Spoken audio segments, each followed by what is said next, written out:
Bet turiu pripažinti, kad tas vaikinas man visai patinka. Nuo pat ankstyvo ryto, su pirmais saulės spinduliais, pas jį rankoje buvo meškerė ir jis vis dar bandė ištiesti tą šniūrą ir dronas, jisai vis dar bandė nušauti kadrą.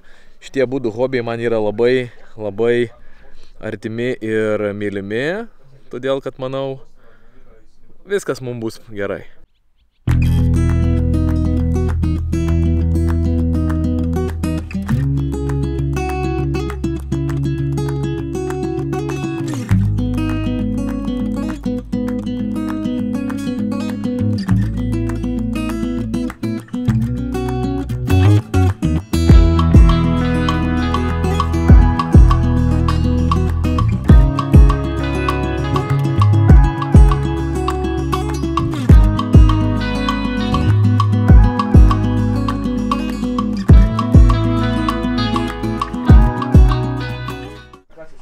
Labas rytas, dar viena diena, svečiuose vis dar pas mus Tomas, grybai pirtyje vis dar džiūsta, rytas be galo gražus, rūkelis, saulutė, toks jau rudenėjantis atrodo, plus 14 tik tai buvo naktį ir šiandien mes turėtume varyti žvejoti, bet prieš žvejybą reikia kai ką padaryti.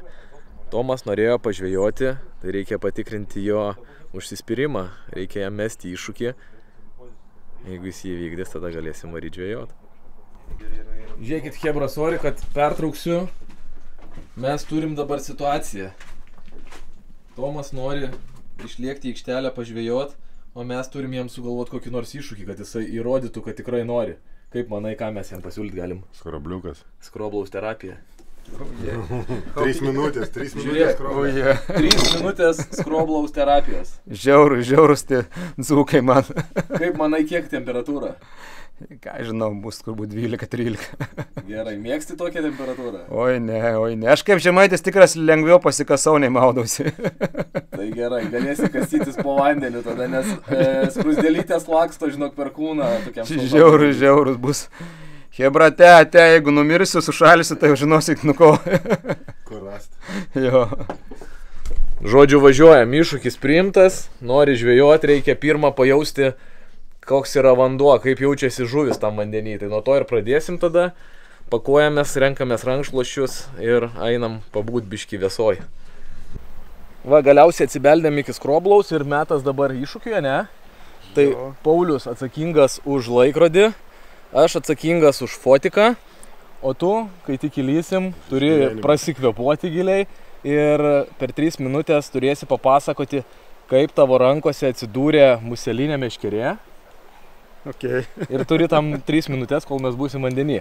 Taigi keliaujam, einu pirmas, atsiklaupsim ant smėliuko. Čia procedūra paprastai būna tokia: brendi į vandenį, kuris yra 13 laipsnių, ateini čia nais, o toksai šlaitelis, gilėja ant smėlio, įbrendi, pradedi giliai kvėpuoti. Ne, 3 minutės. Atei, kad tik seni, klauk. 2. Gerai, aš jau turiu. Pradedam. Klaup. Kvėpuoti. Žiauruoliai! Kaip muselinė. Giliai kvėpuok, nesulaikyk kvėpavimo, giliai. Gali rankas į pažastis įsikišti ir prispaust. Jo, ir tada šaltis netaip jausis. Ir dabar pasako, kol dar neatsigavai. Kai papasakosi, tada ir išlysim. Muselinė, taip. Jo, vaikystės skaitydavau visokias knygas, kad yra toks dalykas, dar lietuvių, kažkas autoriai parašyta geltona knygutė, kad toks būdas yra, pats bandydavau su žiogais gaudyti. O kadangi dabar jau dalyvauju daug tų žygių išgyvenimų, nesinori nešti daug daiktų, o muselinė mano manimu yra, kur mažiausiai daiktų reikia neštis ir gan universaliai, ypač mūsų upėse, kur daug žulių, tai ir nusprendžiau, kad reikia išmokti. Ir plus dar dalykas, daug kur, jeigu nori keliauti, kokiuose civilizuotose šalyse, jeigu su muselinė dažniausiai leidžiama, tik tai žvejoti, su kitais būdais neleidžiama. Tai tokių daug būdų. O šiaip manau, pati muselinė irgi turbūt aš pats kaip biologas. Tai yra gaudymas ant vabzdžių, o aš pats ir daug tyrimų padaręs su vabzdžiais vandens, ypatingai studentam dėstau, tai yra žiauriai man faina tema, jauki tema ir galbūt ateityje dar muselės išmoksiu rišti. Tai bus dar toks, kaip sakyt, kitas malonumas. Tai žodžiu, žiauriai žaviuos vandens vabzdžiais, žiauriai žaviuos upėmis ir, manau, natūralus tas kelias yra, kad muselinę reikia pabandyti pažvejoti. Bet jau prasikvėpavai, žiūri, jau gerai. O, jau dabar jau gerai, žinok. Jau galėčiau kentėti, bet... Tai va, chebra, aš jaunimui, kuris atvažiuoja pas mus į stovyklas, į edukacijas, tai šiemet pas mus Tomas turėjo atvažiuoti į vieną pamainą aplankyti. Gaila nepavyko, bet tikiuosi kitais metais mes jį tikrai įkalbinsim ir visą tą, ką mes su jumis darėm su vabzdžiais, traukėm, apžiūrinėjom, paišėm, galiausiai juos rišom. Tai galėsim padaryti dar tiksliau su lotyniškais pavadinimais, su rūšių ypatybėm, nes netgi čia vakar Tomas pasakojo, kad čia aplink Skroblų, kuriame mes dabar mėgaujamės vone, yra kažkoks tai labai mistinis lašalas, kuris neva tai rastas tik tai vienoje vietoje Lietuvoje ir tai yra būtent čia. Įdomu. Neva, bet iš tikrųjų rastas ir čia tokia labai istorija yra dar nuo profesoriaus Ričardo Kazlausko laikų. Čia jis atrado šitą rūšį čia, lervą surado, berods išaugino dar akvariume ir aprašė, kaip pirmą kartą apskritai pasaulyje ta rūšis surasta, bet po to po ilgesnių tyrimų pasirodė, kad ta rūšis dar kitur Europoje rasta, bet jis žiauriai reta Europoje, turbūt ant pirštų galim suskaičiuoti tas vietas, kur gyvena ta rūšis, o čia Lietuvoje yra vienintelė vieta, kur ta rūšis gyvena. Toks mažiukas lašaliukas, bet tai yra ta vieta daralas žiauriai unikalią ir nepakartojama Lietuvoje, kad tas lašalas tik čia gyvena. Kaip pas mūsų laiku? Tik pameluok, kad dar minutė. Minutė lyga. Minutė praėjo? Taip. Minutė praėjo, tai reiškia dar liko 5 minutės. Vakar beveik 6 išbuvom, tai gerai einasi, galim aptar dar kažkokiu tai klausimą. Ką šiandien planuojam žvejot, ką norėtum išbandyti? Oi. Nežinau, aš atsiduodu iš tikrųjų gamtai, atsiduodu Ernestui, ką sugalvos, iš tikrųjų viską aš mėgstu gamtoje daryti, ypač Dzūkijoje, čia man super viskas patinka ir jeigu dar su žuvim, tai čia arba su vandeniu, tai dar smagiau viskas. Tai matysim, ką pasiūlys Ernestas, aš laisvas pasiūlymams. Supratau, tai dar pagalvosim, bet turbūt teks plaukti Merkiu su 2 valtimis, nes turim ten va už mūsų ant kranto sėdi vis dar 2 pupos, su kuriom vakar grybavom. Jas dabar vienas ten ant kranto grybauja, bet žodžiu, šiek tiek esu įpareigotas dar prižiūrėti 2 mergaitės. Tai mes plauksim su 2 valtim, žvejosim, šiek tiek keliausim, pagausim vieną kitą kiršlį ir paskui grįžę tikrinsim, kaip išdžiuvo mūsų baravykai. 4:15. 4:15. Sėdom 3 minutėm, liko 5 sekundės iki 5 minučių. Lašaliukai dar skraidą matau. Kaip tu žvejot pradėjai, papasakok, kad dar laiko turi?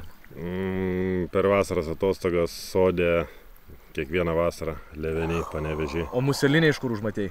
Per užsienį kažkur keliavau ir pamačiau, kaip gražiai mėtė ir sugalvojau, kad reikia ir man pabandyti. Net laikrodis įsijunginėja, nėra tai buvę, kad šaltyje mano laikrodis neveiktų. Taip grūdinasi plienas. Šiaip aš galiu pasakyti, mano jautriausias vietas yra pečiai. Aš dar kai pečių nepanardinu, tai dar neskaitau, nusimaudęs. Žudikai. 5 minutės yra. Paulius sakė, kad jeigu nepanyra galva, tai nesiskaito, kad maudėsi. Tai... Lipam. 5 minučių interviu nuo Skroblų žiočių. Važiuojam toliau. Kaip įspūdžiai? Liuks taip dega, kūnas lengvai dega.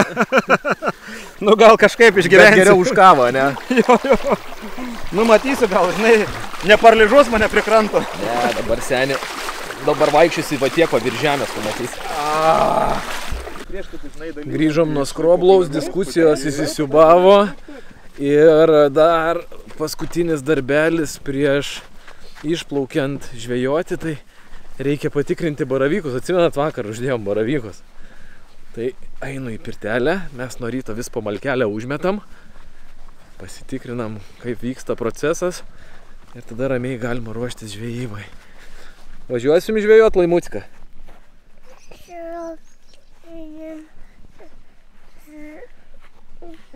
Sakė, važiuosim. Važiuosim, sakė. Einam į pirtį. Atidarom dureles ir pažiūrim, ką čia turim. Pasikeliam ISO. Gali. Pasižiūrim. O, chebrytė, kad jūs užuostumėt koks čia kvapelis. Pečius. Dar šiek tiek rusena, reiks įdėti malkelę. Bet geriausias vaizdas čia. Grybai jau pradžiuvę. Panašu, kad šiandien mes juos ir išdžiovinsim. Fantastika visiška. Bet kvapas koks pirtyje. Toksai tikras gamtos kvapas. Čia va prikritę yra kirminukų. Labai fainas rezultatas. Ten va visi kirminukai balti. Karštyje pradėjo bėgti iš grybo. Va. Išsilakstė, iškrito. Ir taip sukirmijęs grybas tapo nuostabiu prieskoniu.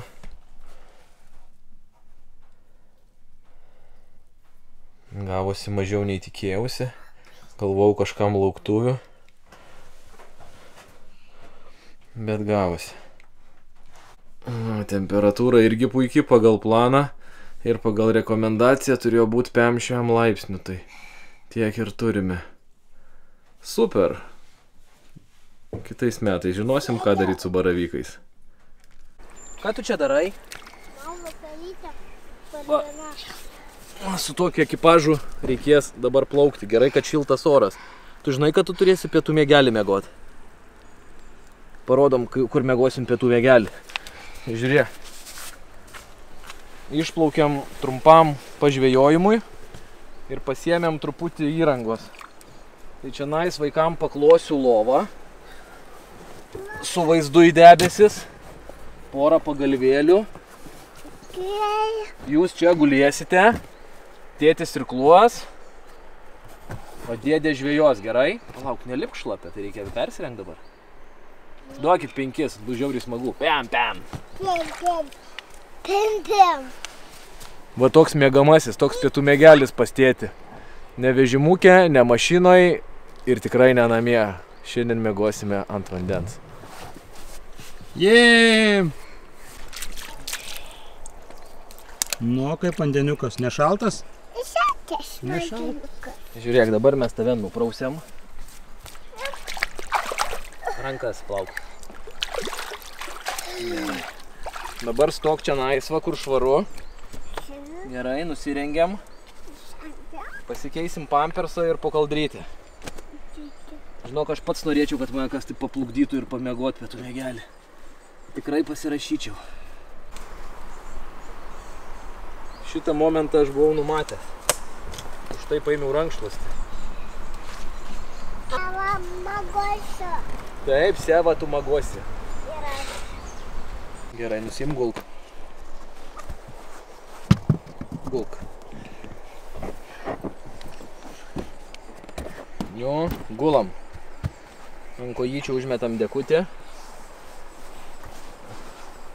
Gerai? Gera lova. Gera lova. Tai va, nuo šiol pietų miegelį miegosim taip. Oba, nespėjom išplaukti, bet turėsi pats susitvarkyti, tokim graibštą.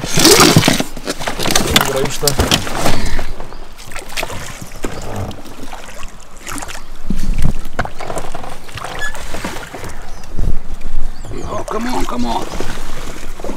Opa. Gerai, kas čia gero?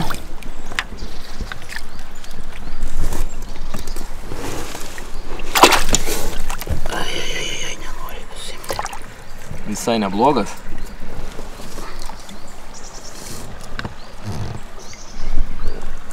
Visai neblogas.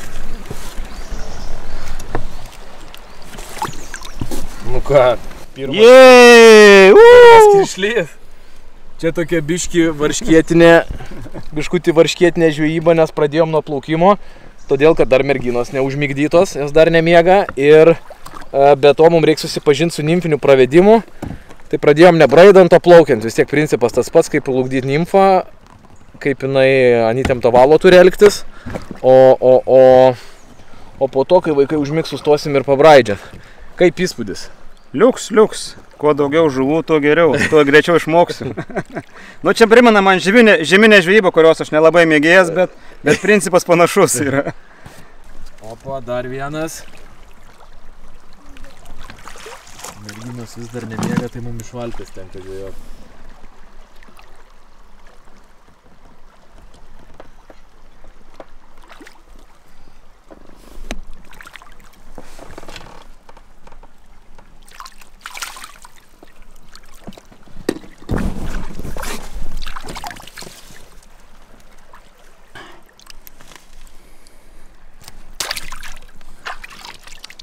Prie staklių atgal.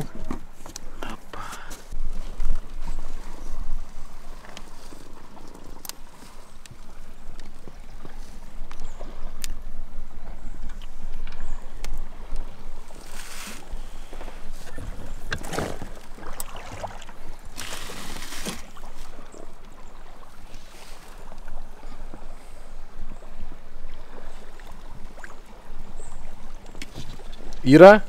Yra. Geras. Trečias.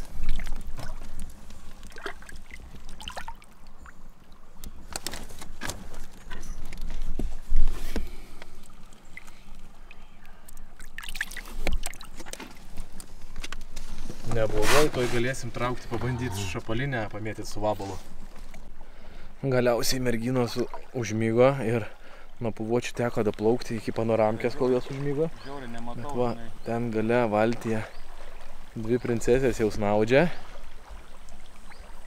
O Tomas bando įvaldyti nimfinį momeną. Pradžiai, kol plaukiam, žvejot buvo lengva. Lengva dėl to, kad tiesiog užmeti ir laikai, nes tu turi beribę erdvę, beribį pravedimo ilgį. O čionais jau reikia viską daryti stovint, tai reiškia, iš arti žvejojant su trumpu pavadžiu tu turi labai nedaug erdvės. Bet viskas gaunasi, pavyksta. Paeksperimentuosim šiek tiek. Tikiuosi pravers jam jo kelionėse šitie įgūdžiai, nes su nimfa gali žuvį pasigauti pragyvenimui bet kur ir bet kada beveik.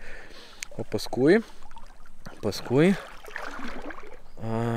bandysim dar dalį atkarpos plaukti ir pažvejot klasikiniu būdu, 5-9 pėdų, plaukiantis valas, užsirišim kokį vabalą ar širšę ir pabandysim pagaudyti šapalą tiesiog.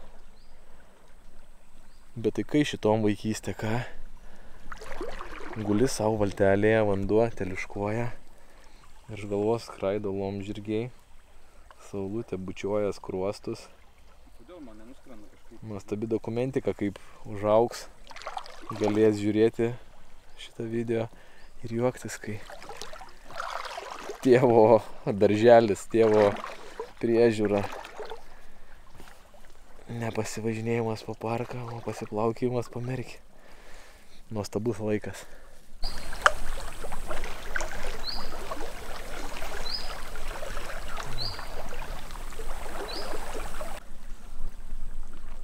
Norėjau parodyti Tomui, kaip reikia permesti pabaigus pravedimą, permesti į priekį ir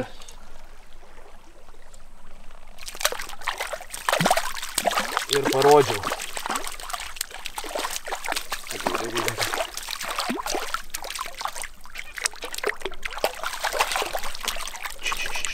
Greitai. Padarom tai greitai. Mes tave atkabinam.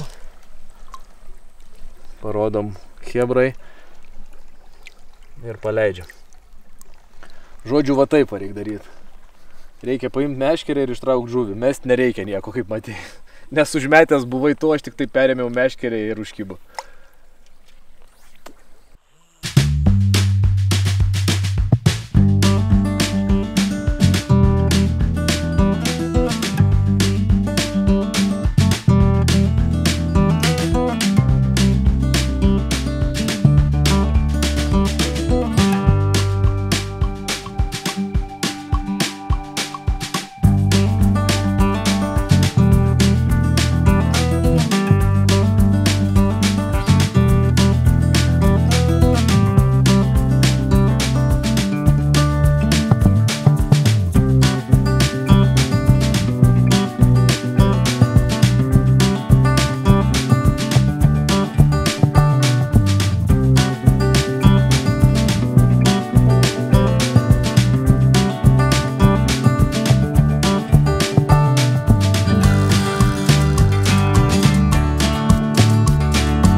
Atėjom prie skroblaus.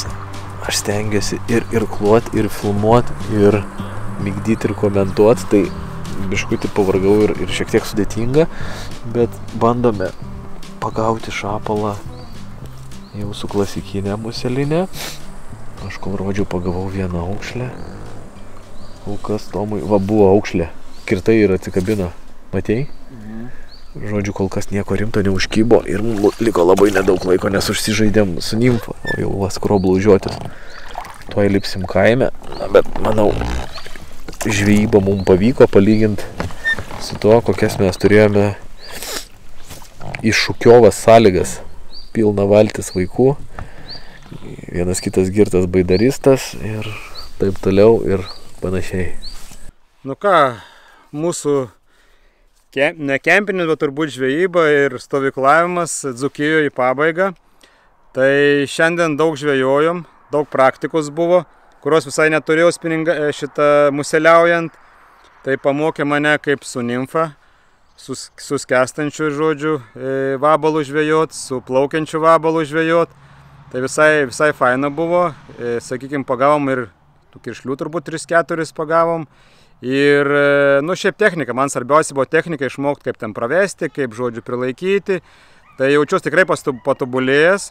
Nu ir svarbiausia, smagiai laiką praleidom, Ernestas daug pripasakojo visko, kaip ką galima daryti, kaip ateityje. Tai žodžiu, reiks dabar dirbti ir mokintis. Ir, nu, labai viskas patiko, faina, čia tylu, ramu, kaifavau Dzūkijai. Buvo įdomu grybai. Iš tikrųjų nebuvau valgęs, kaip vadinas tas grybas? Žvinabudė. Žvinabudė. Jo, nebuvo žvinabudė. Pas mus Žemaitijoje to žvinabudės dar tik atsiranda, kiek mačiau. Bet čia jau jų yra ir tikrai valgo. Ir vakar Ernestas irgi padarė, pakepė su kiaušiniu turbūt. Tai žiauriai skaniai buvo. O taip, nu čia labai faina, va, tylu, ramu, iš tikrųjų pailsėt nuo miestų šurmulio. Tai čia superinė vieta yra. Bam. Bam. Iki greito. Čiau, ate. Viso geriausio. Beje, nors daug dalykų šiandien vyko ne pagal planą, bet grybai išdžiūvo. Tikrai gerai. Buvo verta, dabar lieka laukti barščių ir išbandyti. Ačiū labai tau, kad žiūri, ačiū, kad paremi. Iki sekančio.